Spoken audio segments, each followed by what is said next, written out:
Hey everybody, Tim Kawakami here. We are 49ers plus minus with my co-host.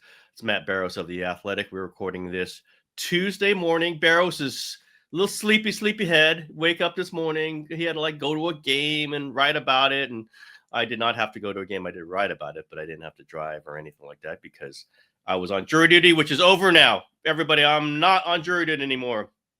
We will not have a podcast about that trial, but it was interesting. And I am glad to be back at work and not have to be thinking about all that. 49ers, by the way, win 20-9. A sloppy, weird, uneven game against the Carolina Panthers. They do win to get to 8-4. There were lots to talk about in this game. Certainly not a ton of great 49ers play. I said it wasn't exactly a pretty win. It wasn't even an okay win. It was sloppy, but they do win.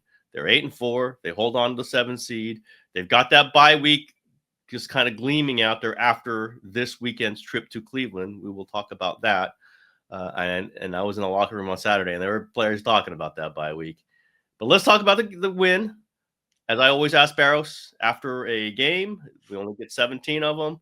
What's your headline? What's the number one thing you're thinking coming out of this one? Well, my headline is that Brock Purdy turned what should have been a laugher into a stinker of a performance, and it was a lot closer in the first half than it should have been. 5 interceptions between both of those quarterbacks. I mean, Brock Purdy had one of the worst games of his career, and his passer rating turned out to be 58.5. Bryce Young's was 60.8. Mm-hmm. So not even, or just a little more than 2 points higher than Brock Purdy. So, that was the dominant thing in the game. Another game where they just kind of force-fed Christian McCaffrey. Only averaged a little over 3 yards a carry, but, he did damage. And so that was sort of my question. Remember, we talked about this heading into the game.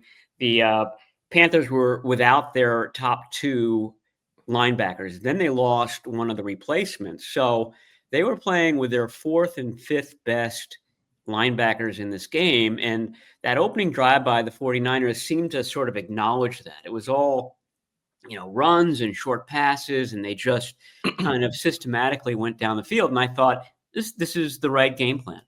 You don't need anything fancy. You could just kind of control the clock and gobble up yards. And if you score touchdowns and field goals, you're going to win this game handily.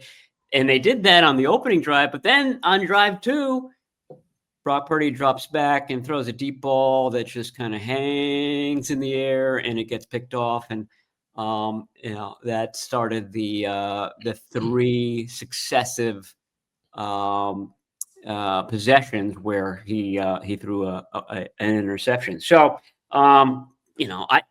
I talked about this last week coming out of the Cardinals game. I didn't think that Purdy was quite as good as everybody thought he was in that game. And, one is a 133 passer rating game, and one is a 58.5 passer rating game. They weren't all that different. The difference is that the Cardinals dropped 2, possibly 3 interception opportunities in that game. And, Purdy had 2 picks in the Seahawks game, 2 picks in the Jaguars game, 2 picks dropped in the Cardinals game, and then 3 picks in this one. So it's sort of in keeping with how he's been playing this year. He had a couple dropped, too, in last night's game. Yes. He could have had a 4 or 5. No question. He was putting the ball in bad places in a game where he did not need to push the ball downfield. I think there's a push and pull on this one. And Shanahan at halftime, when he talked to the reporter, which I thought was interesting, it was like he was putting it to the right receiver. He just was throwing, it was a little off on the timing. He said that to you guys. Of course, first the hair off. The hair off. More than a couple hairs, maybe a lot of hairs off. But I do think he wanted to put the ball downfield. And I think Shanahan likes that about Purdy. He's not a dink and dunker in his heart. Sometimes that's the best thing for them to do. But he wants him to buy a little time, get the ball downfield. I think that was what they wanted to do. It's always what they want to do if the defense kind of, piles up at the line of scrimmage when McCaffrey's getting the ball, either running it or getting the short passes, like draw them up, throw it over. They were not thrown well. and there was no question about it. That the last one, obviously was a very interesting play by the cornerback Horn, who came off the middle of the field. And Purdy is not reading him. Still interception. You can't just write it's an interception. Don't throw that ball.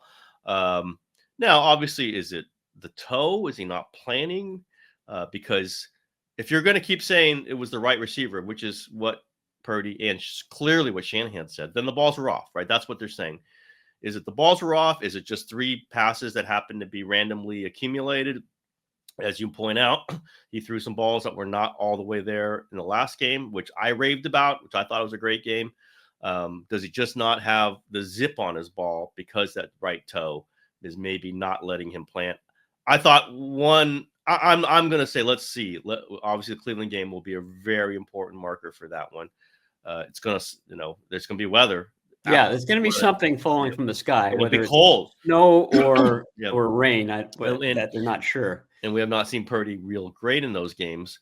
I'm more looking like the second interception was when, he was kind of moving forward in the pocket, 3rd down, had Kittle right in front of him, or he could have just run it himself, and he decides to throw it. And did he shy away from the run? I don't know. We've seen him make that throw before when he's been fully healthy. He's not really doing the kind of slide 5 feet, reset, torque the body and throw. Again, small sample size. That's what he's great at, though, right? That's the difference between him and a lot of other quarterbacks, clearly different than him in Mac Jones. Does he not have that? Is he getting that? You still go back to the Shanahan thing, like he's never going to be 100% on that toe this season. Playing and practicing is not going to make it better.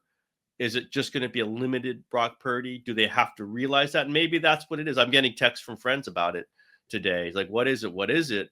And it's like, maybe it's just he's good enough to play. Clearly, he could put up the numbers he put up last week.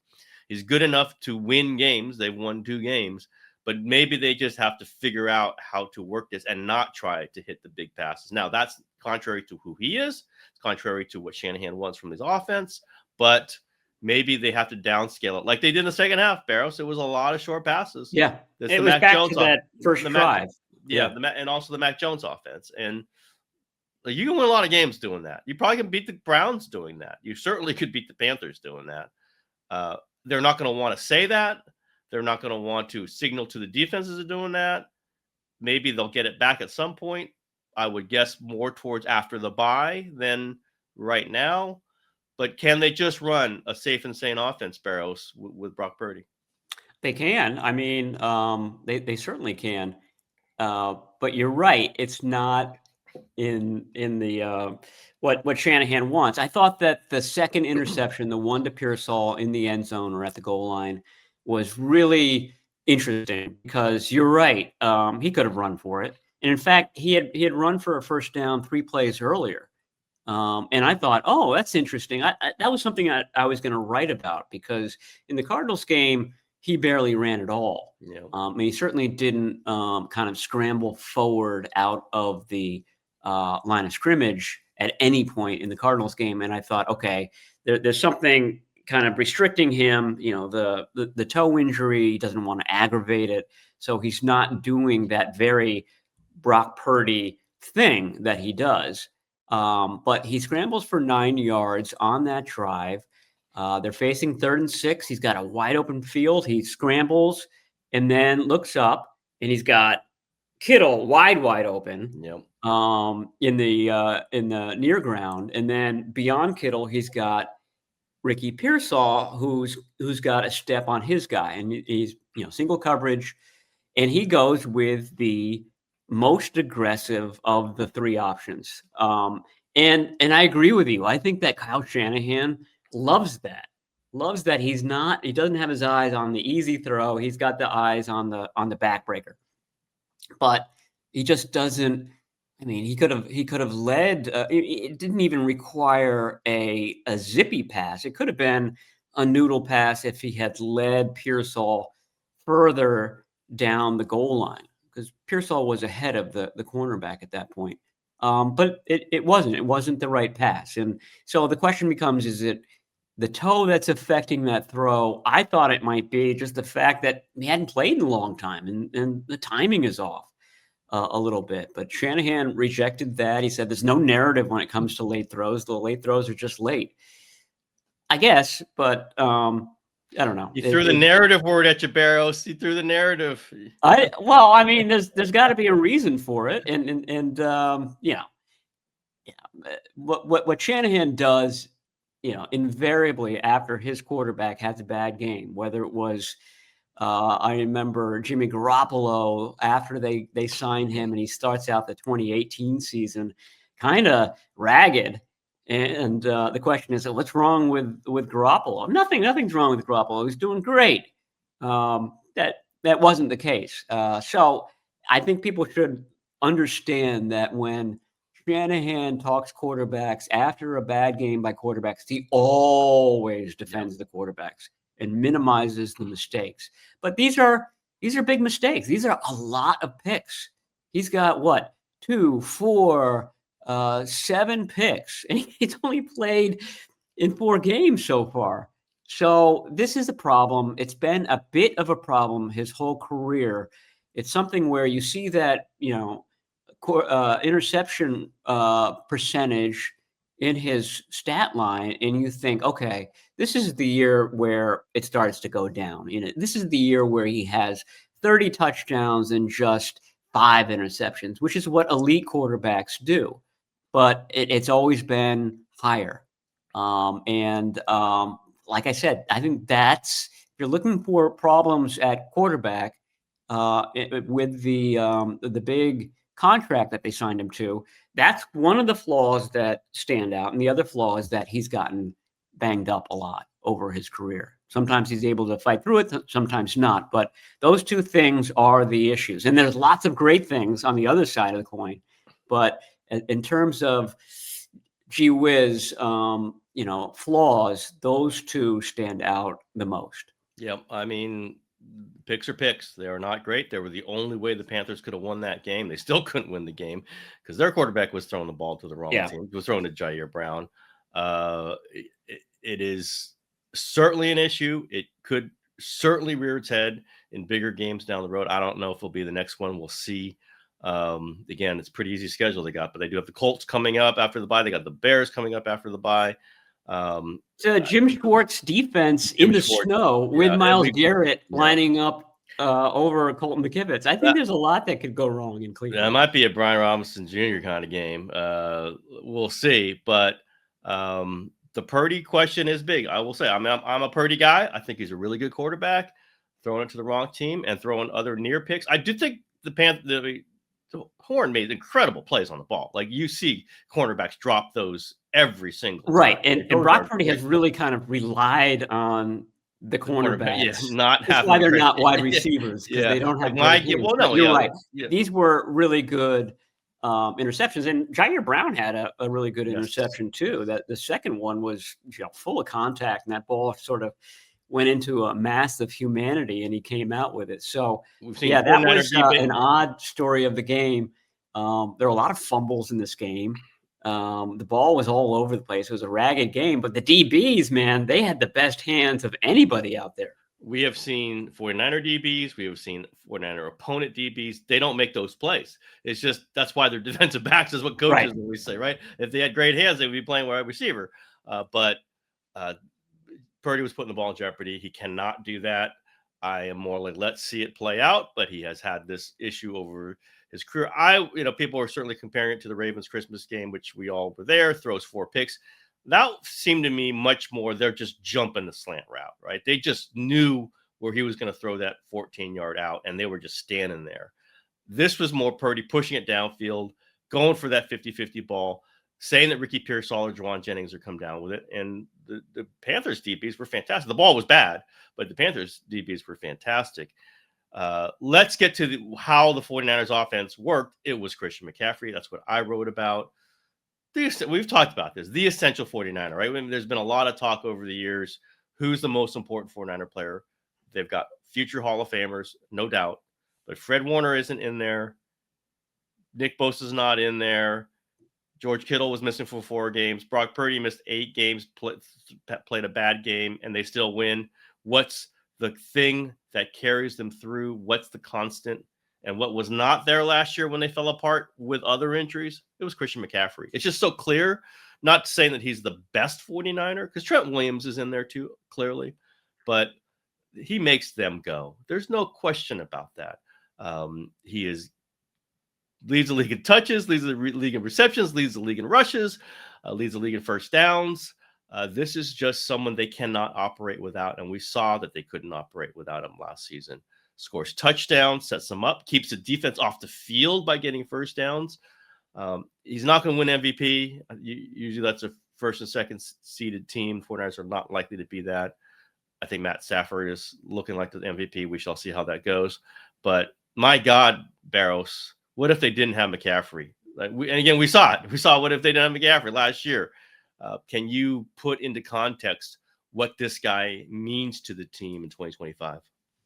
Yeah, I mean, I happen to be just in the right spot. This is my theory that luck is the major driver of someone's success. Right when Roger Craig and Christian McCaffrey said hello to each other before the game. It was during Christian McCaffrey's warm-ups, and Craig is in the corner, and they meet up, and they have a bro hug and a quick talk, and you could see Roger Craig tear up. He was emotional over the moment.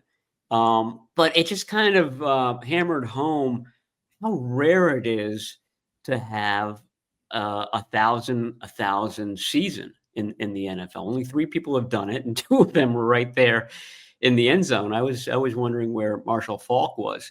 So there's that, and he's on his way to becoming the first person to do that, twice, and for 2 different teams.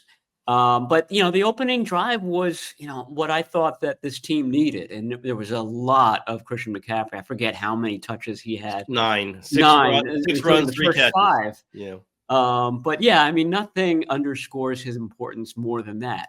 The Carolina Panthers knew he was coming. I'm sure they practiced all week with an extra day. We just have to stop McCaffrey. If any team knows about the importance of Christian McCaffrey, it's the Panthers. And so, they did a pretty good job stopping him that drive, but didn't stop him enough for them to matriculate the ball down the field. And it played into the Tim Kawakami theory that you get the ball first and you score, and all of a sudden the opponent can't really lean on the run game. And by the way, the Panthers ran the ball well. Yeah. I mean, they Rico Dowdle averaged more than 5 yards a carry. Chuba Hubbard averaged more than 5 yards a carry. It was a strong rushing day for them. They just didn't, they just couldn't lean on the rush because they fell behind so early. But that seems to be a good. This was the first game that the Panthers won the coin toss and lost the game all season. So maybe the Panthers winning the coin toss saved Kyle Shanahan from himself in this game. I got it in his head, though, Barrows, with that question on Saturday. It's in his head now. Wait a minute. It might be good to score first. It might be good to be up 7-0. That's good. It's not bad. Again, I understand the numbers, the analytics, whatever, and having the ball to start the third quarter and scoring can change the dynamic of the game, no question. But when your offense is way better than your defense, I just think it's good to have the ball, drive it right down, score. The game felt different because of that. Wait, the offense is better than the defense? It's not last night. Not last night. Well, Ji'Ayir Brown had something to say about that. And Bryce Young did not look very good, Barrows. Like, run the ball when the quarterback's that jittery back there. We can add the Panthers to the Mac Jones trade list. That would be interesting. But I listen, I don't think Shanahan's going to do it. I just think this is the time to think about it, and maybe they'll do it. They certainly won't do it in a big game, but when your offense is that good, now maybe he's thinking, okay, yeah, I'll take the ball, and when a Purdy throws an interception, all of a sudden I'm back heels here, and we're not even going to get the ball to start the third quarter. I get all that stuff. I just think it's really, really interesting to get the ball and go up 7-0, and just the dynamics of the game are yours for at least a while. And if you can get a stop and you get a chance to go up 10-0, 14-0, this is how games are won in the NFL when you're just the better team. Okay, off that topic. Ji'Ayir Brown. There is a player on the 49ers who's got a nose for the ball. And I think you and I were both wondering what was happening when he was benched for this to start this season. I think he is one of their two most talented safeties. I understand that it's not super decisive, him or what Pinnock or him or whoever, but he makes plays on the ball, and he made them in college.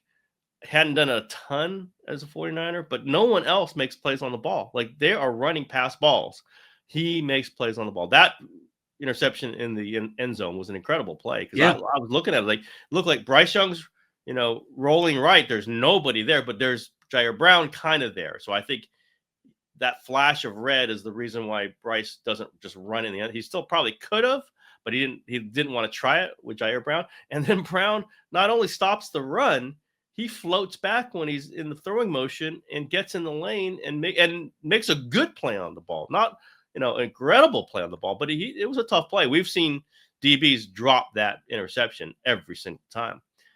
Hell of a play, like a huge play, maybe the play of the game. I think 49ers were going to win this game no matter what, but that was a monumental play in the end zone after a turnover. So after a turnover deep in your own territory by Brock Purdy. I agree with you. I thought he had a terrific game. I thought Malik Mustafa had a good game. There was always sort of a question about, okay, why are the 49ers picking this duo? And they weren't great right away once they started playing with each other. But last night's game, the Monday night game, was obviously their best outing. And they really, the 49ers are weak along the defensive line. Everybody knows that. And these two guys were basically additional defensive linemen. And they were coming up and making plays along the line of scrimmage in the backfield. Obviously, Brown was great on the back end too. Mustafa said after the game that Brown is one of the most intelligent guys on the field. Like, he knows what's going on. And that first interception that you described, I mean, that's it. If you can kind of keep a quarterback from crossing the goal line and then be able to make an interception on the end line of the end zone, that's kind of really knowing where everyone is and what the situation is. That's invaluable. So that was probably the best part of the defense. I didn't think that Jason Pinnock played all that well. He missed some tackles in space. Big whiff. Yeah, so they just love this big nickel. Like, the big nickel is gonna solve all of our issues. Big nickel is the answer to the modern offenses that we're facing. But I don't know. I just feel like having Nick Martin out there, which is your base defense, but he's not much different than a safety. I mean, he might be 222, 225 pounds. He moves. He's got electricity in him. He would be the guy I would rather have out there, especially when you're in the sort of the middle areas of the field and there are big swaths of the field open. He can cover a lot of ground, and I think that he's a good tackler. We just haven't seen enough of him, but I don't know. I'm not quite as high on the big nickel as the 49ers seem to be. I mean, they clearly have a kind of group at safety that they like playing, right? They got Marcus Siegel too. Maybe more so than they feel comfortable playing Nick Martin as a rookie. But I think, Pinnock does not look great in that position. He just doesn't to me. Ji'Ayir Brown looked better in that position, but now he's an actual safety. Yeah. So he's not playing that position. They clearly are moving through some things. They have not played offenses that have threatened them very much. Although the Cardinals did put up 465 yards of passing, or whatever the hell that number was. And they're not going to, Shadur Sanders is not likely to go up and down the field on them in the Browns offense in the bad weather on Sunday. So maybe they get to the bye, and then they got some challenges ahead. But clearly a mix and match. Clearly the defensive line is a problem. Clearly they're having to blitz some, do some extra things. Although I thought Bryce Huff had another really good game. Yeah, He was there. and he looked good against the Cardinals too. Yeah. We hammered them for the 0 sacks, but he was a handful. But the problem with poor Bryce Huff is that he's the only handful, and so teams are concentrating on blocking him, and there's really no one else. I mean, Sam Okuano had an ankle injury. Robert Beal didn't play because of a concussion.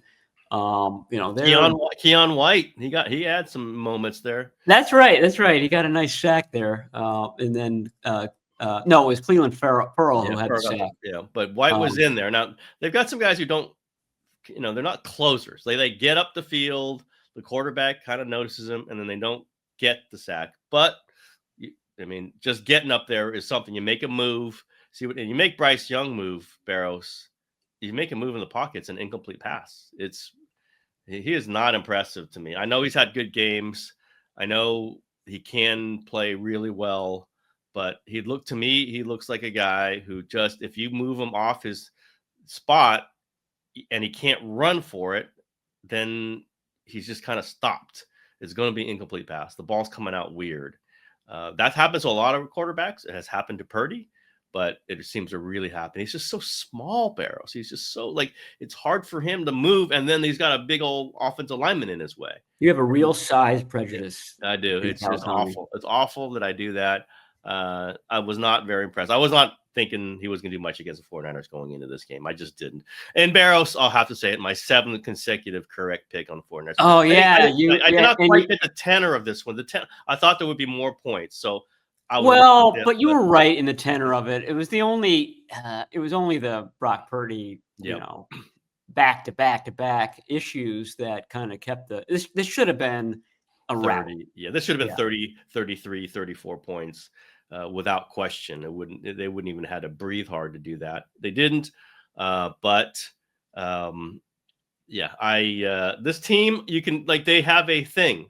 They have a certain type of team that they like playing against. It's with a limited quarterback, and you can get up on them early, and then they're all of a sudden they're screwed because you can turn them into one-dimensional teams. They have not played great quarterbacks, Barrows. I don't know who's the best. Stafford's been the best quarterback they played, and Stafford beat them, although they beat Stafford earlier in the season. They have a thing where there's a style of game that Shanahan can get you into.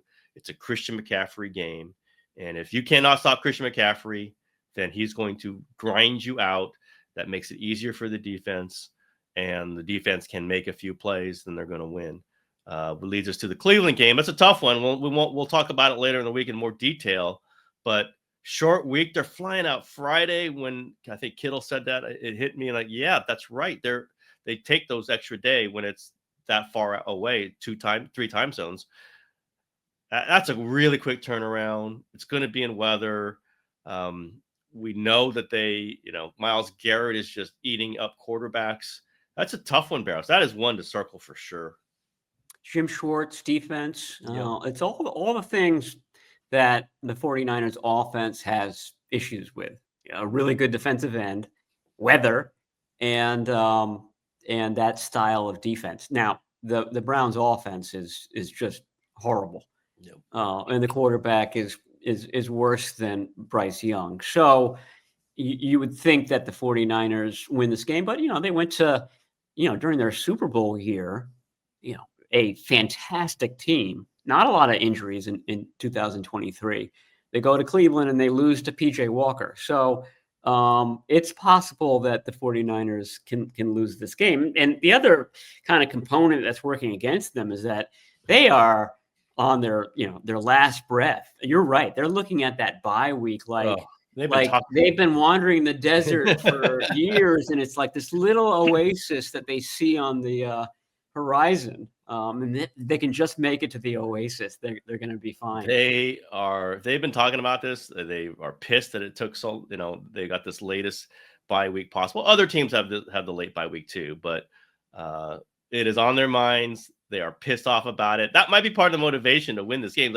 Screw you, NFL. You're trying to get us beat up. we're going to win this game and get to the bye week at 9-4. They also are banged up and tired and all those other things. It's an incredibly late bye week. It might help them though, give them a little juice, a little late season juice that other teams are not going to have. But it is a topic of discussion in the locker room. I was just dropped in there on Saturday, which I have not been in there, and I heard about it when I was in there. So it was because I asked somebody, "Are you going to get to a Warriors game at all?" And they're like, "Can't do it until we get the bye week. We don't have a bye week. It doesn't feel like we have a bye week this year." So this is the casual conversation you can get. Barrows, maybe you ought to try it. Okay, get that locker room once in a while, please. Like, I can't be just me bringing these insights into this podcast. All the time I've spent in the locker room this year, not much. It's basically me. It's me on Fridays talking to Colton McKivitz about duck hunting, and he can talk for hours. Ask McKivitz about that special teams thing. I think they've moved him into the field goal block just in the middle of the season. I don't think he's been there before. Just please, would you moved him along the line, because he usually lines up on field goal. Really? Okay. Well, I think they moved him to the left side when he was not on the left side. It's only Trent Williams and Jake Brendel, the 30-somethings, that get a break and don't have to play on that. By the way, did you see on the McCaffrey touchdown run, which was a beautiful running play, 12-yard touchdown run toss to the left? Did you see Brendel on that? Brian Baldinger does a nice job, like, looking up some plays. Brendel there's nobody on him on the nose, so he just explodes upfield untouched and takes out a defensive back, completely takes him out, and then continues down the line and gets another DB to allow McCaffrey to score the touchdown. I know Brendel gets a lot of heat from 49er fans. Yeah, 49ers fans aren't going to like this account that you just put up. Is maybe not the greatest pass blocker, although I have not noticed major flaws there recently. That was an explosive play. That's why Chris Foerster and Kyle Shanahan love him. He is there was some athlete in him, and that's what they want out of their offensive linemen. They don't need huge size. They don't run power that much. They're not one-on-one blockers. They want them to move and get to the second line, get through when there's a clear, like, get through it and just lead your guys. And Brendel was explosive. Like, usually you see 71 Trent Williams down, and Trent Williams was down the field. But this was Brendel just racing down the field. And, your guy McKivitz, pretty big fumble recovery, Barrows. Yeah. That was big. McCaffrey. Well, that was big, but then didn't McCaffrey turn the ball over? Like, I guess so. But still, I note fumble recoveries. Barrows knows that's a little quirk of mine. I think it's a skill. Well, that's one of your little quirks. It is I didn't say it's a. DeForest Buckner always impressed me for his ability when there's a ball in the pile. DeForest Buckner's came out with it more than most, and some guys just can't recover. They get the guy Jackson, the DB for the team. God, who were they? Freaking Carolina yesterday. Was lying on the ball and couldn't get it, and then McKivitz just came in there and grabbed it. Like, that changes games now.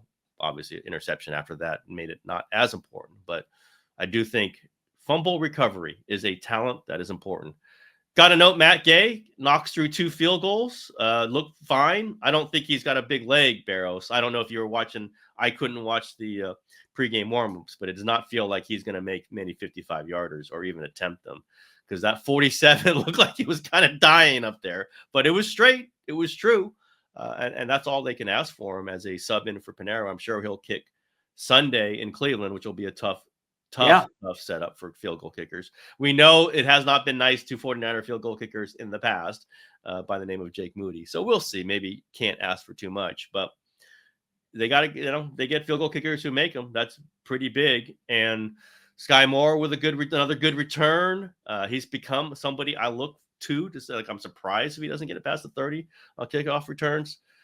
Once again, 49er special teams are great. Barrows, we just keep saying it. That's just the standard thing. Special teams, 49ers advantage. That's like, what, 60 yards a game, Barrows? If you just, like, really add up hidden yardage, they call it. Like, you're picking up an extra 5 to 7 every single time. That's pretty big. And I think they forced a fumble too that the Panthers were able to recover. But they're starting to make plays. It's starting to be the difference. I mean, I'm talking about the coverage units and the return units. and not just the kicking units. At one point during pregame, I said to myself, "Oh God, I haven't been watching Matt Gay, and Kawakami's gonna hammer me on the podcast tomorrow." So I didn't watch him in warmups. We have to write things like the inactives and blah blah blah. Yeah. We actually have to work. We just can't gaze out the window. That's you and Branch just kind of like yelling names at each other, and like, what are you talking about? But I just felt like there was a professionalism with him. There wasn't any tension really. I mean, it wasn't a particularly tight game, so there was that. But I think that's why the 49ers brought him in. He's done this thousands of times. He's kicked it in Levi's Stadium a lot. I don't know how much he's kicked up on Lake Erie. It's going to be another kind of element to this, but so he was good. My joke was maybe you keep him on the roster and bring him in for extra points, and then Pinheiro do the field goals. And then the other thing Kyle, why don't you just have 2 kickers? Come on, Kyle. Yeah, he'd love that. Well, right now Matt Gay is on the practice squad, so in theory you could do that a couple times. The other thing I was hoping for in the game was that Travis Gibson would get like 4 or 5 sacks and just like kind of prove me right about the 49ers not being smart and letting him go. But he did not show up on the pass rush stats. He had 2 tackles, but the Panthers had 0 sacks and 1 quarterback hit all game, which, the 49ers look like the 85 Bears by comparison. And they, of course, had 0 sacks. So they're still stuck on 12 after 12 games. So they got a sack. On pace to finish with 17. No, 49ers had a sack. Farrell had that sack. Oh, that's true. That's true. Yeah. So they had a sack and interceptions in the same game, Barrows. Yeah, that's a miracle. Right. That's just a miracle. It's just impressive to see. Brant Boyer, I'm going to give him credit for. You got to. He's a new special teams coach, and they're just to put together special teams. They don't give up long returns. They did a little in the early season. They're not doing it now. Nick Martin with a massive hit on one kickoff coverage, I believe. Hey, Matt Gay, after kicking the first kickoff into the end zone, which is not great, he was pretty good putting them like on the 2. Like that's Pinheiro doesn't do that. Pinheiro misses him a little bit and kicks him into the end zone. Two kickers. There you go. 4-dimension chess. Kyle, you don't need that 5th receiver. Just go with an extra kicker. What are you talking about? He certainly doesn't need a deep bench at running back because he only plays one guy. Robinson. He plays Robinson. Come on now. Every now and then. This is a big, deep breath going into this Cleveland game because they do have that bye. It'd be interesting if they can use it as motivation. Let's get to the bye. Knowing them, they'll try to. We have this bye. Don't screw it up. Let's feel good going into the bye. Or if there will be some amount of emotional letdown saying, oh, my God, let's just get to the bye. If we could just get to the bye. Knowing this team, I don't think they're going to do that. I just think it's going to be a tough game. I think that is going to be, Colton McKivitz and Trent Williams are going to have their hands full with Myles Garrett. Anybody has their hands full with that guy. A very aggressive scheme.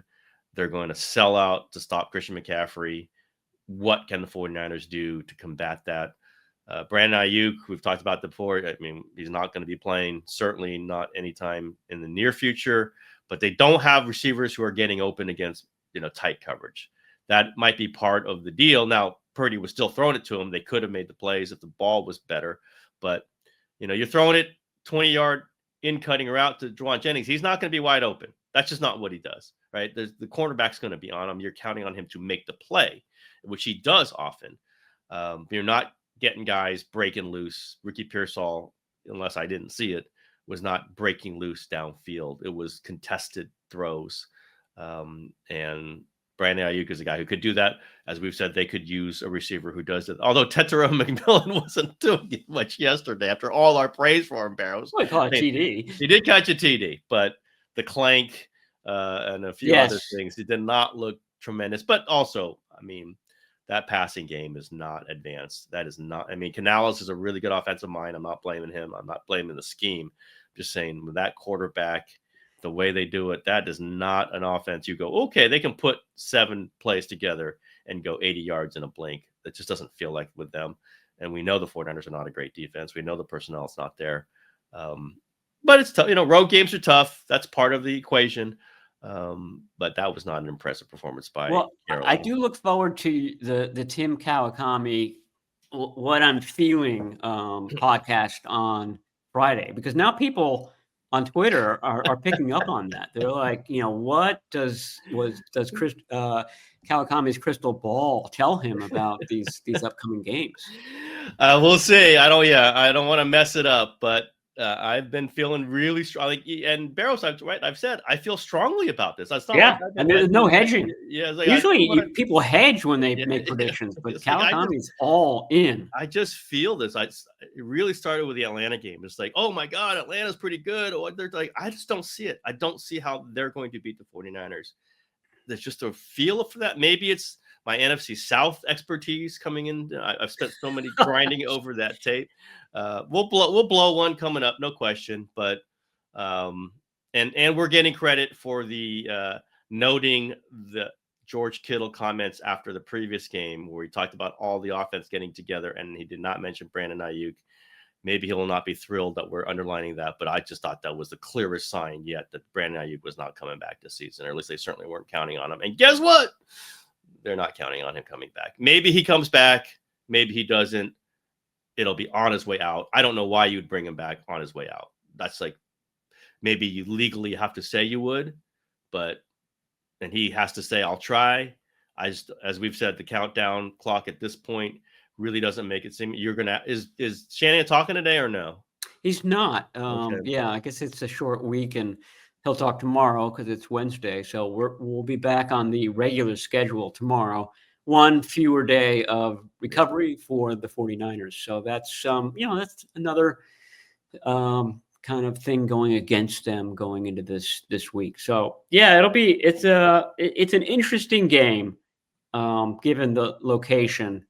And there'll be some motivation on the 49ers part because that's all they're going to hear, right? Oh, in 2023, you went there and you were a Super Bowl team. Well, right. And, Brock Purdy is going to be, Brock Purdy, you just threw 3 bad interceptions and now you're going to be playing in the elements and you're not good in the elements. Yep. How are you going to possibly stand up to Myles Garrett? So, yeah, there will be plenty of motivation. And as a head coach, I think that the scenario that the 49ers just had, maybe not specifically, but winning a game, but having enough to kind of keep everybody, enough mistakes to keep everybody sharp. That's what you like, that scenario going into your next game. I mean, you don't want to have a flawed team, but you like to be able to motivate them to, take care of some errors in the upcoming game.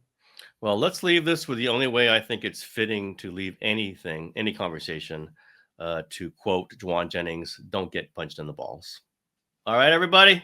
I think that's just a words to live by. I think I've lived by them for most of my life. All right, we'll be back later this week, day after Thanksgiving. The 49ers will have no media access on Thanksgiving, and they will have some access tomorrow and some access Friday, and we will talk after the Friday access. And then we'll got a game on Sunday in Cleveland. All right, everybody. Show for today.